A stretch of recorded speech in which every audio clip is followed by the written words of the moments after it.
Desert. Absolutely killing it, ladies and gentlemen. Now, one thing that people were talking about regarding Crimson Desert is the fact that Crimson Desert's stock price for Pearl Abyss was down about 30% because of all the negative reviews, because of the targeted campaign from the gaming media, journalists, all that stuff. And it definitely was a targeted campaign. Again, this is not like Cope or anything like that. If you look at the people that were doing it and what they were saying, it's amazing that the things they were complaining about were also in video games that they were praising.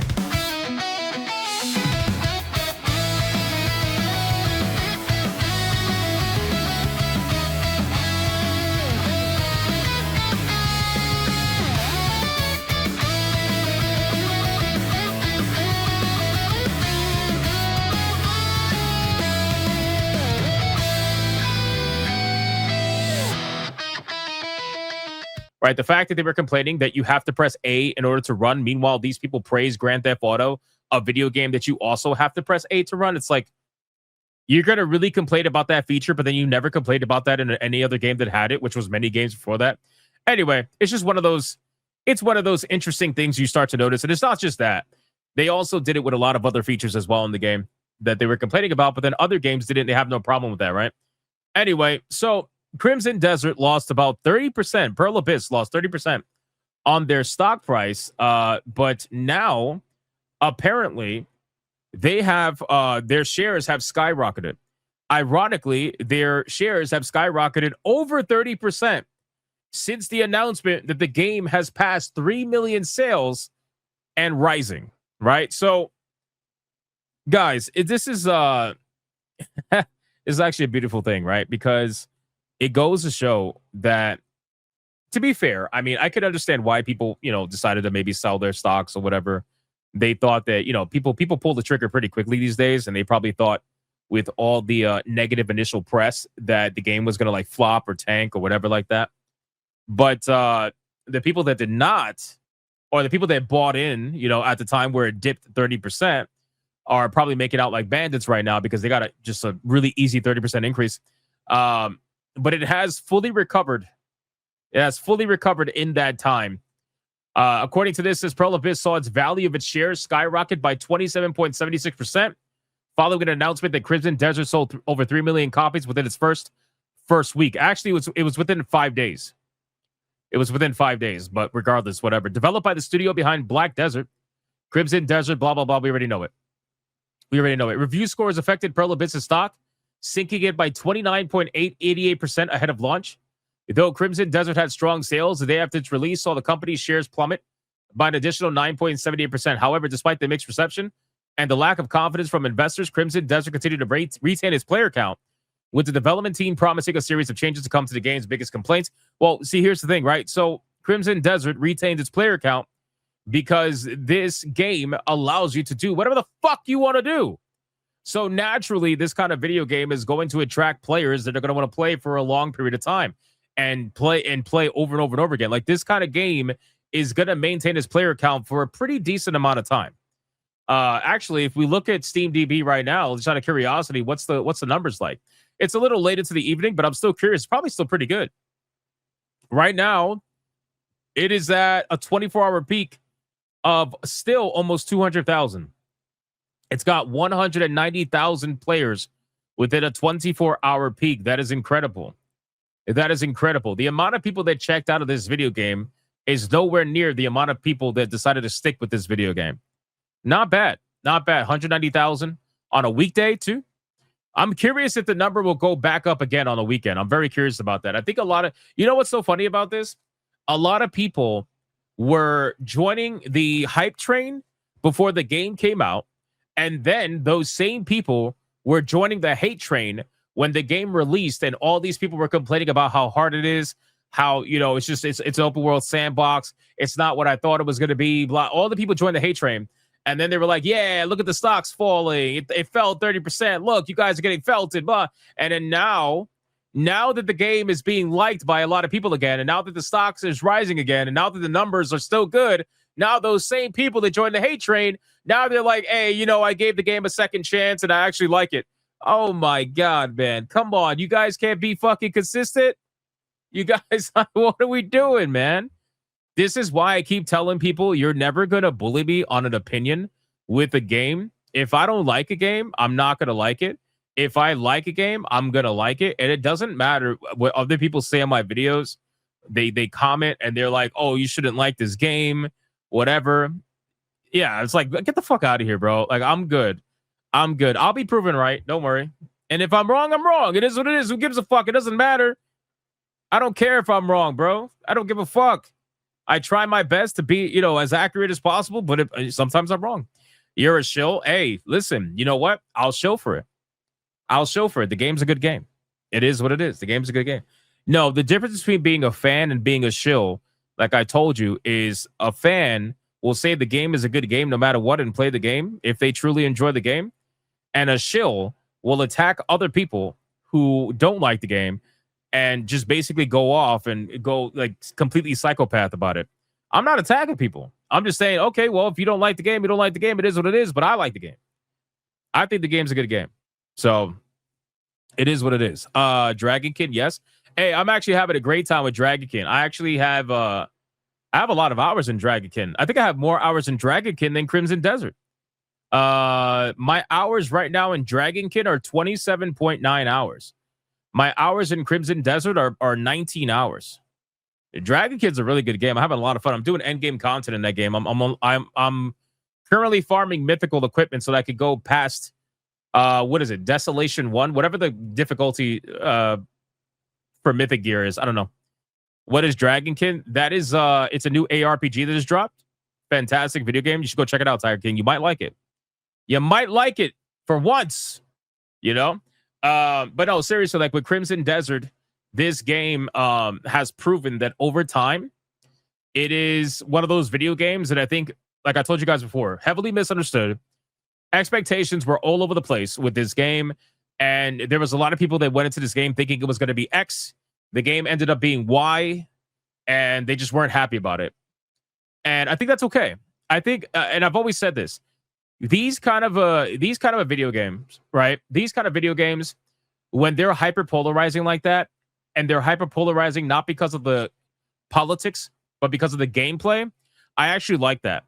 If it's hyper polarizing because of politics and agenda, nobody likes that. As much as the wokies like to say that that's amazing, they don't support that. So nobody actually really likes that. But when it comes to polarizing in terms of gameplay, I think that's a better thing. That's a better thing because then you'll see just how many people actually support XYZ polarizing game. And, we saw it with Marathon. People are not supporting that game nowhere near as much as this game. And we're seeing it with this game, too. I think this game is even more polarizing, which is crazy because Marathon is polarizing as it is, especially with its art style. But I think this game is even more polarizing than that game. Just look at 1348. Yeah, exactly. Exactly. 1348 is polarizing not because of the gameplay, even though the gameplay is bad, but everybody agrees the gameplay is bad. It's polarizing because of politics, and nobody fucking cares. Nobody's going to spend money on a polarizing game that's based on politics. But a polarizing game on gameplay, I think it's definitely a good thing. So if we look at, actually, I'm curious about Marathon. We're going to talk about Marathon later, but oh shit. It's projected to fall under 40,000 for the first time. I thought this game was going to maintain 50,000 on Steam. That's what I thought. Oh my God, it's going less than that. Holy shit. Really happening, boys. It's actually happening. Like what we're witnessing is a very, very, very slow death.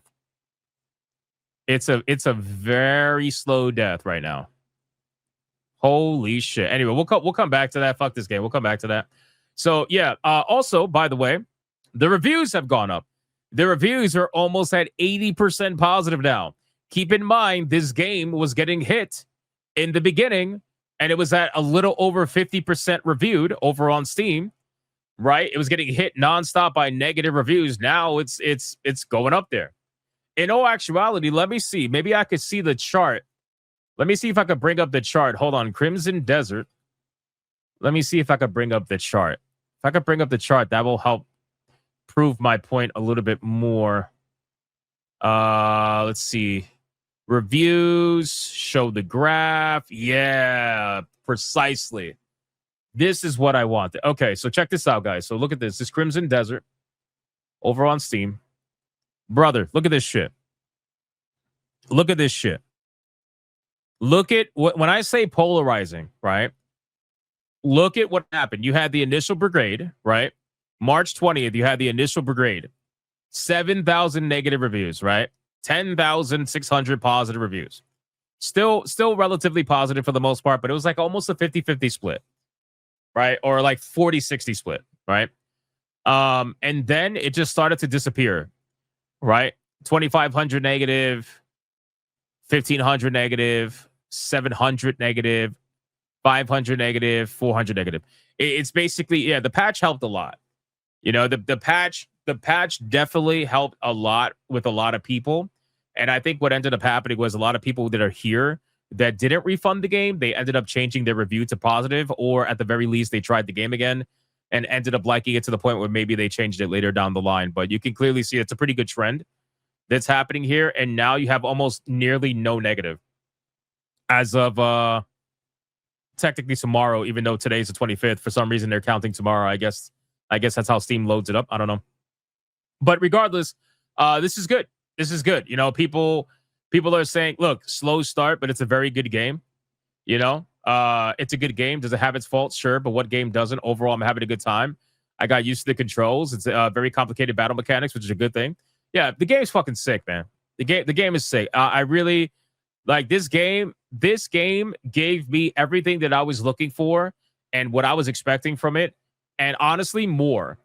And I think maybe I'm liking it so much because I went into it expecting to be disappointed. Because when a video game promises you all these things on social media, right? I was saying, you guys know, I was on stream saying that I think that they're over promising. I just can't see how they're going to deliver on all this. And I was right on some of the things, like how the mounts are not permanent, how they're basically, you know, most of them are not permanent. They're basically quest based. The jetpack and shit are quest based, all that typical like MMO stuff. But everything else has just completely blown me away, you know? And I think that this is the kind of game, bro, I'm going to lose hundreds of hours in this game at the bare minimum, you know? So I love it. But again, if you don't like it, that's fine. I don't think this game's for everyone. I really do. And Ev says it's not only that, but every single female streamer is streaming the game on Twitch. Really? Why are they? Well, I mean, I guess because it's a popular game, right? Actually, that's a good point. What is the viewership like? Is the viewership any good, or is it just kind of like whatever? Let me see. It's probably whatever at this point. Still got good numbers.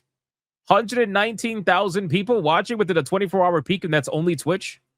It had an all-time peak 6 days ago of 500,000. 36,000 people watching it right now. Yeah, I mean that's still pretty good. That's still pretty good. Still number 2 top sellers, number 1 in wishlist activity. This game skyrocketed to number 1 in wishlist activity. So there's a lot of people that want this game that can't buy the game right now for whatever reason. So anyway, regardless, you know, if you're still on the fence about it, I would say wait for a sale. You know, I wouldn't be surprised. These Korean games tend to go on sale pretty quickly. So, but considering the success of this game, it might delay the sale. But regardless, you know, by the end of the year, I imagine Crimson Desert is going to be on sale. Even if it's like 10, 15% off, whatever, I imagine it's going to be on sale at some point by the end of this year. And, you know, consider picking it up at that point if you want to, you know, try it out. But definitely tailor your expectations, you know, tailor your expectations and understand what you're getting into. And if MMORPG style gameplay in a single player sandbox environment does not excite you, then I would stay far away from this game. Personally, I would stay far away for this game. But if it does interest you, wait for a sale. You're not going to have to wait very long, and then you can pick it up. All right. Well, that's basically it for Crimson Desert. They are currently felting all the haters. You love to see it.